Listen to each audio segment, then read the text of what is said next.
না। রমজানের আমল হলো ইফতারের দোয়া পড়া। ইফতারের দোয়াটা আমরা অনেকে জানিও না, আবার অনেকে জানলেও সেটা কখন পড়তে হয় সেটা জানি না। ইফতারের শুরুতে বিসমিল্লাহ বলে ইফতার শুরু করতে হবে, ইফতার করা শেষ, এরপরে দোয়া পড়তে হবে। আমরা অনেকে ইফতারের আগে দোয়া পড়ি, এই দোয়াটা ইফতার দোয়াটা পড়তে হয় ইফতারের পরে। দোয়াটা হলো যাহাবাজ জামা ওয়াবতাল্লাতিল উরুক ওয়া সাবাতাল আজরু ইনশাআল্লাহ। এটা হলো দোয়া।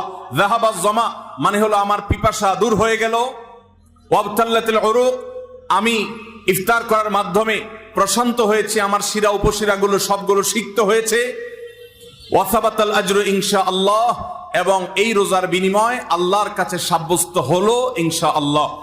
এই দোয়া পাঠ করা সুন্নাহ। তাহলে ইফতারের পর আমরা এই দোয়া পড়বো, যাহাবাজ জামা ওয়াবতাল্লাতিল উরুক ওয়া সাবাতাল আজরু ইনশাআল্লাহ। এটা হলো রমজানের আমল, ইফতারের দোয়া পড়া।